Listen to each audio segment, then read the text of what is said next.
Ladies and gentlemen, Sidestrafe back with some more World of Tanks. Today I've got two quick matches for you from this week, and this first one is going to feature the British Tier 5 Heavy Excelsior. And I bought this many moons ago, thinking that it might be alright, having to deal with it in lower tiers.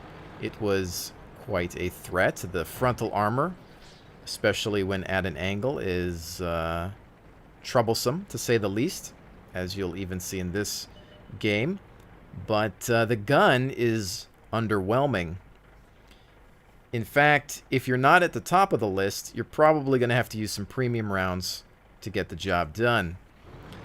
Otherwise, it's got some decent mobility. It's kind of like a fat Cromwell, but it's not my favorite. I don't know if anything has changed with it. It's been a very long time since I last played it. However, knowing Wargaming, they generally know what they're doing when they release these premiums, and I think it's actually part of their strategy to release tanks with bad guns. It kind of forces you to buy APCR or other types of premium ammunition. I guess we really shouldn't call it premium ammo anymore, since it's not on sale for just gold, but, you know, old habits die hard. Anyways, back to the game at hand. You can see that I had moved up here in order to assist the rest of my team. They apparently don't know that it's generally a good idea to camp this side early on, just to see if there's anybody that's going to make a mistake on their team, and they probably would have. We would have had a lot of targets to shoot at from the safety of the hill. But I moved up. I gave them an armor angle that was hard to penetrate, and as you can see here, they took out our one tank destroyer, but we managed to push them back. And at this point, I'm just like, well, I feel confident. I'm just going to keep using this armor. You can see these shots bouncing off of me, and I'm letting them have it. I do switch over to some premium rounds here because I was dealing with the frontal armor of a Matilda, and sometimes that can be troublesome against this gun. So I was like, what the heck. You know, it's a premium tank. For the most part, I'm not going to go in the negative with it, so I wasn't too worried. But look at all of these tank wrecks. Not a bad start, but again, we are at the top of the list here, so nothing really to write home about. Now we can see we've got some extra targets on the mini-map. However, I was thinking that I'm just going to keep on heading through, flank around into the base, extinguish the artillery, because, well, you know, the only good artillery is dead artillery, and we don't want him sitting around all comfy by a campfire, letting people have it from long range with his cheater vision 2.0. But you can see we're taking some casualties. You want to be careful. I've seen some crazy comebacks, and I was thinking I need to hurry up and make it around there. We've got some distance to cover at this point. Plus, I'll probably run into that arty somewhere around the hill location. But the rest of the team's kind of pushing through. We've got some numbers on the west, it looks like. And this thing it's not the fastest, but for a heavy, it's not too bad.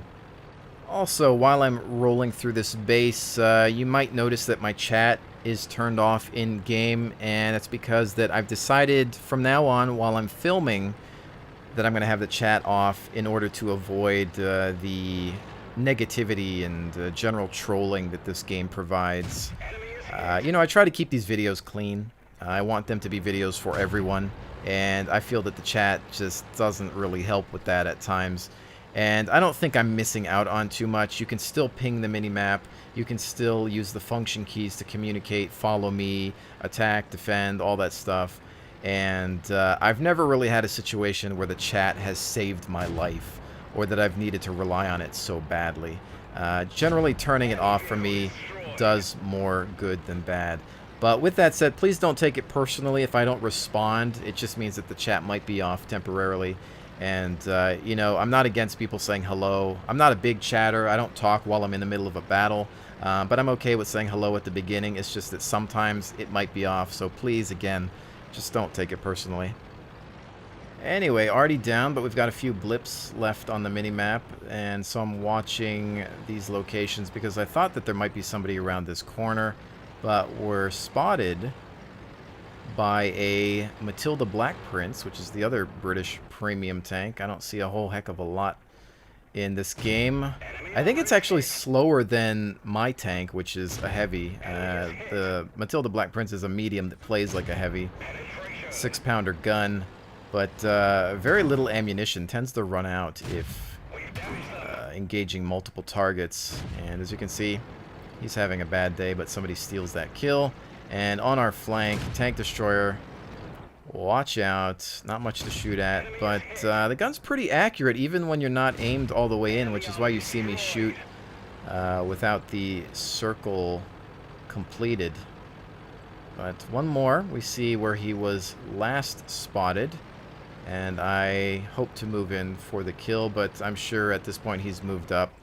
Otherwise, I'm thinking he may have fallen back with this tank destroyer to help him out. And you can see he's out near my base. Perhaps he was hoping to capture, but at this point I was doubting my ability to speed up and engage him in time. But, you know, that wasn't going to stop me from trying. We'll just enjoy the view, I guess.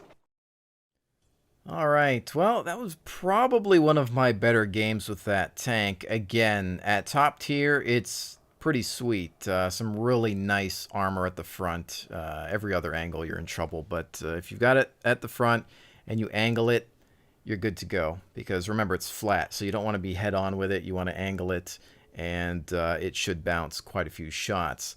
Now, if this thing has preferential treatment, it could be a good premium. If not, then yeah, you get one game under-tiered, and you're screwed, and you're forced to use premium rounds. But I don't know. All in all, I haven't had amazing games with it. I don't know that I would recommend it. If you ever buy it, make sure you buy it on sale. Although I could probably say that for most premiums, but especially that one, especially Matilda Black Prince. Actually, all of the British premiums are kind of lackluster, it seems.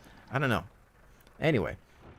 The good old M10 Wolverine, American Tank Destroyer. It's been a while since I've played this bad boy as well. And in this matchup, I was kind of fed up. I said, you know what? I'm going to camp my heart out, at least in the beginning of the match, like I used to. I have been playing aggressively lately, and it just really doesn't suit me. I end up dying more often than not. And I thought, you know what? There's some guys going over here. Let me support them. And just hide behind this bush. I've got the camo net, I've got some camo paint, I've got my binoculars, I got a good rate of fire, some decent accuracy.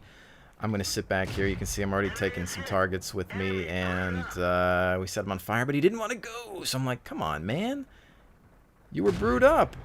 There you go. That's more like it. But yeah, I'm just chilling for now. There's another Wolverine, it looks like. He has no idea what's hitting him. He goes invisible, and I'm just blind firing to my heart's content, hoping to take him out, but he's probably backed out by now. And I don't know. I'm just like, I've got some ammo. Why not? Let me spend it.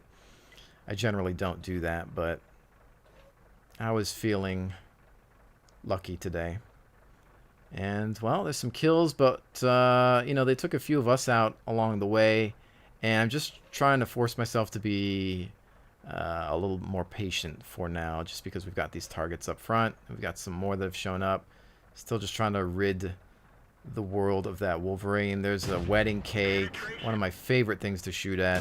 Such a fantastically horrible silhouette. I don't know that that makes any sense what I just said there, but that's what we're going to go with for now.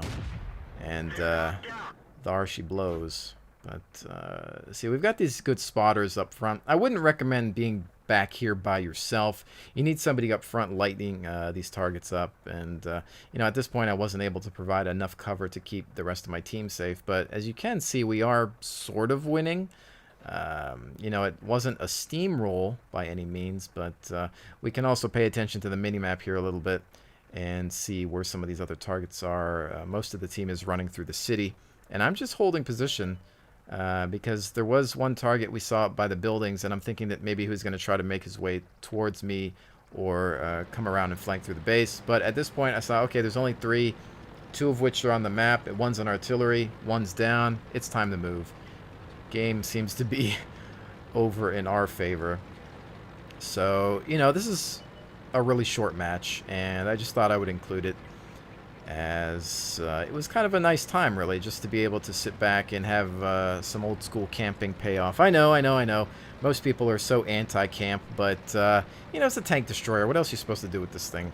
What else is camouflage there for? What is the camo paint there for, really, you know, other than just looking pretty? It has its moments, and I'm not a full-on camper. I don't like spending the entire game sitting somewhere. For me, it's about softening up your targets. Once you've removed half of the team, then it's time to push forward. It's kind of like, I've used this analogy before, but it's kind of like bombarding a beachhead. You want to soften up the defenses. You want to eliminate most of the opponents before you get there. Then you don't have much to deal with. So you're trying to take out the stupid players, the guys that just want to rush in without any idea of what's going on. And once you've gotten rid of them, you deal with the harder players, or the ones that are maybe playing tactically or together, and then you work on them one by one or two by two, however which way they want to drive into your gun barrel. Anyways, with that said, ladies and gents, I hope that you've enjoyed this look at World of Tanks. Just a friendly reminder, Duckster's doing a World of Tanks Portal relaunch, and there are some more prizes up for grabs. I'll have a link in the description below. But with that said, thank you so very much for joining me. I will definitely see you on the next one.